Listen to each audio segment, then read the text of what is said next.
It's April in Vancouver, as you can tell by the beautiful cherry blossoms. And 60 years ago, April 1964, the Ford Motor Company introduced the Mustang at the New York World's Fair. Here is the 2024 Mustang GT, a 5-liter V8 with a 6-speed manual transmission. Let's have some fun. Get in. This is Family Wheels.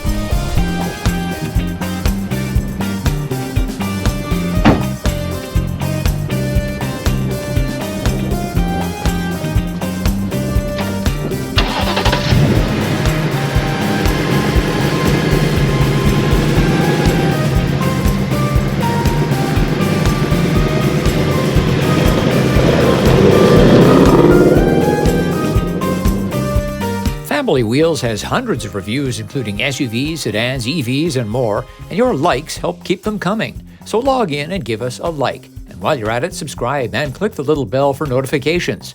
Thanks! Ford is understandably cautious when changing the styling of its most famous nameplate.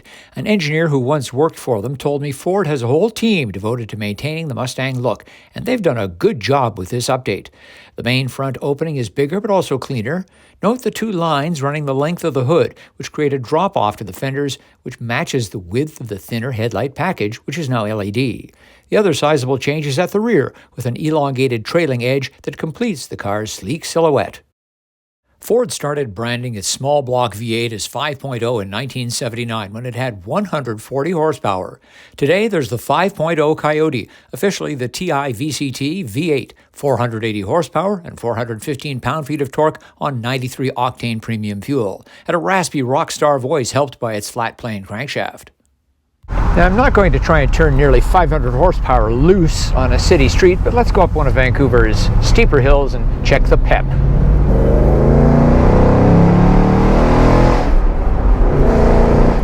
Well, that was splendid. The car didn't squirm, just squat, go. Absolutely excellent. There was a time with big V8s up front and lots of horsepower and a solid axle at the rear. You mat it and you're starting to do this. Not here. It's remarkable that despite being able to crank out almost 500 horsepower, this engine can run on 87 octane fuel. Regular gas. Now, it's not going to put out that same level of horsepower as when you fill it with 93 octane, but really in most driving situations regular is going to be just fine for almost all your needs, so you can save a fair bit of money there. Here in Vancouver, where we have North America's highest gasoline prices, the spread between regular and premium is really big. Well, let's check out the brakes. Brembo's 19-inch wheels. That is excellent. That's some of the best brakes I've ever experienced. We've got a beautiful relationship between the Coyote V8 and this transmission. 6-speed manual, which is standard. A 10-speed automatic costs extra. This is made by GetDrag, and they are a perfect pairing. Even for driving around town. It can get kind of tedious rowing a manual around town. Not this car. When you've got this much horsepower and torque, one thing you can do if you want to be polite, save a bit of fuel, is skip a gear here and there. So we're going to go 1, 3, 5. Smooth as can be. In normal mode, we'll take it through a series of S-bends. Well, the turn in is very sharp. Get on the power. Go through a sweeping bend over some train tracks, get off the gas. Usually that'll unsettle a car. Not this one. Perfect manners. Hat tip to Ford for making a performance car that has great highway manners. In addition to an excellent ride, just overall, got the top down. Yes, the side windows are up, but you could drive a long way through the mountains in this situation and have a really good time doing it.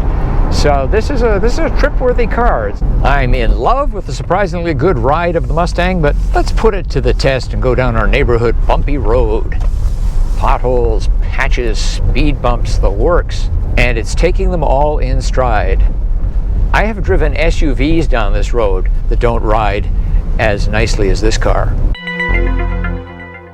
One of the few negative aspects of the car is its lack of buttons. There's a volume knob here.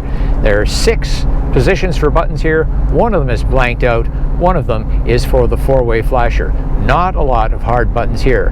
There are permanent soft buttons along the bottom of the big screen, and that is for HVAC. The gauge cluster is absolutely excellent, very informative, and it changes according to the mode that you are in.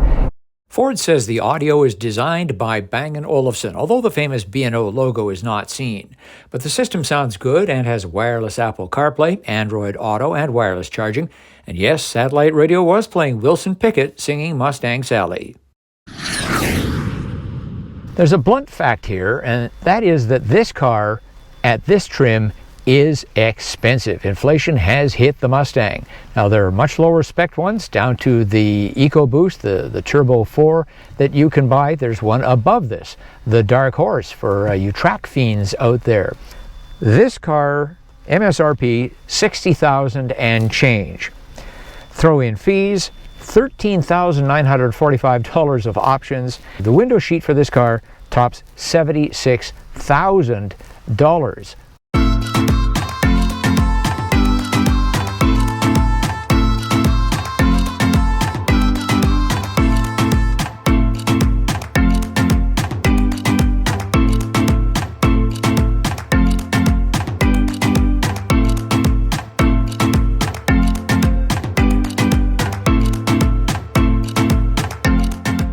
Trunk space in the convertible is obviously limited, but its 323 liters, or 11.4 cubic feet, could probably hold a couple of suitcases for a road trip with your co-pilot.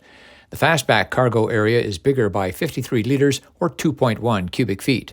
The front of the trunk is much shallower, which hinders its usefulness, and while I didn't try to jam the family wheel stroller in with the cargo, the rest of our test load went in with room to spare. Now, what we usually do on family wheels is take a rear-facing child seat, the kind that takes up the most room, and put it in the back seat to see how things are up front. That's obviously not going to happen here, but this vehicle would accept a child seat because there are the usual latch anchors down below. So if you have a forward-facing child seat, you could put it in here. As for putting occupants who aren't in a child seat in the back of the Mustang, it's going to be a very tight squeeze indeed. There you have it, the 2024 Mustang GT, 5 liters and 6 speeds of fun. I really enjoyed driving it. What do you think? Leave a comment. As always, thanks for watching, thanks for liking, and thanks for subscribing. I'm Richard Detman, and I'll see you next time on Family Wheels.